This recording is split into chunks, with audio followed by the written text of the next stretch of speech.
Hey, welcome back to another video. My name's Zach, or you can call me Zach Moti, whichever you prefer. And today I'm going to be talking about creative burnout. In the background, I'm going to be kind of finishing a sketch in my sketchbook. I haven't posted much finished work on this YouTube channel, so I figured I would sketch something and then finish it. This is typically how I make my illustrations, is I'll ink them traditionally and then color them digitally. So hopefully you enjoy that process in the background. Let's get into it.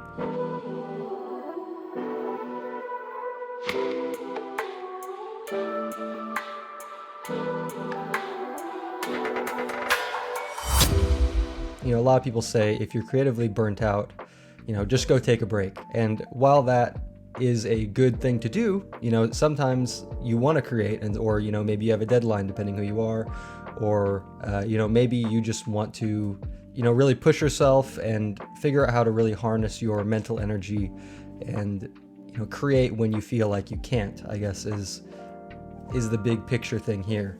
And sometimes you just can't, right? Sometimes you need to take a break, and that is a very real thing. Like these past couple weeks, like I just did not have a lot of energy to draw. Something I can always do and something I really draw on for myself is I can always find energy to sketch. So that's kind of what I'm doing here. My brain was moving really fast. I was focusing on a ton of things. I could not relax. So I pulled out the brush, and for me, I use brushes and nib holders and those kinds of things because they force me to slow down. I am a very naturally, my brain's going all over the place kind of a person.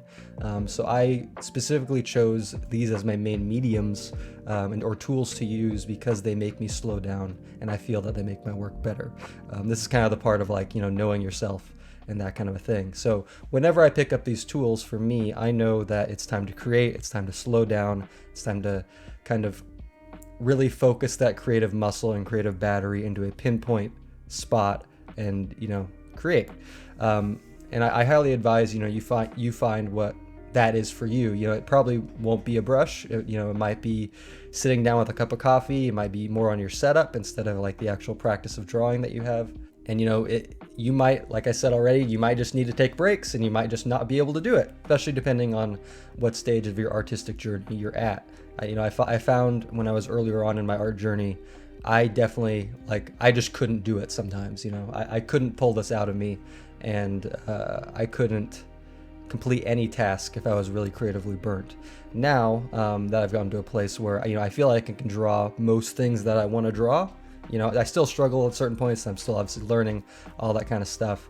But I am at a place where, if I want to draw something, I can draw something. But if I'm in this kind of place where I'm creatively burnt, sometimes I cannot draw the more complex things. So what you're kind of watching now is a pose and a scene that I kind of knew I could nail. And I think that's maybe the key of this video is if you're creatively burnt and you want to make something, pick something that you can accomplish. All right, I'm really used to drawing guys with swords. Graveyards are something I've drawn a lot in my art journey. And it's a cool guy standing there, not a super complex pose or complex scene. It's a little thrown together. I was playing here more than trying to really make it refined. It's very sketchy. It's loose because I was feeling very tense. So I was trying to kind of offset my tensity with a looser art piece or art sketch. And I think that really is the key there, is just relaxing, right? It's not a huge deal, you taking some time to slow down or taking a break, that kind of a thing is not the end of the world. I find that when you're in these modes of I just can't draw, I just can't create, I'm burnt out, it's coming more from a place of anxiety. And I think if you can find a way to decrease that anxiety and just allow yourself to flow and relax, the art will flow from you. And like I've said already, that's really about knowing yourself and finding what works best for you. I'm probably going to be saying that a lot in this video, but that really is the key, is know yourself. I think especially in this age of social media and content creation and all that kind of stuff, it's important to just slow down, enjoy the process of making art, and let it flow. That's the biggest thing, is just let it flow, enjoy the process, relax. It's okay. The world doesn't rest on your shoulders, you know what I mean? I think it can feel like that a lot of the time when you're making stuff. And I think it's important to, just sit back, and realize like most of the time you're just making a cool picture, you're having a good time doing it, or you should be.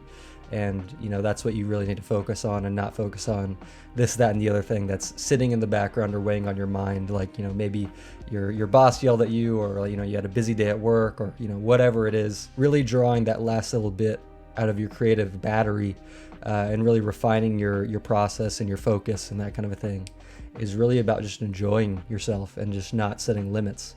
If you haven't noticed, I kind of just riff in these videos and just let kind of what comes out of me come out. So hopefully you enjoyed what came out this time, I guess. And I hopefully it helped you in some way. It's just some stuff I've been thinking about lately, and some stuff I've been processing in the tension that I've been experiencing. And I hope this video helped you as much as it helped me kind of figure some of these things out. But if it did, let me know in the comments. Like, subscribe. Like I said, the sketchbook tour is coming, and more stuff on Zemo for the wizard guy from my last video will be coming as well. Yeah, I hope you enjoyed it, and I'll see you in the next one.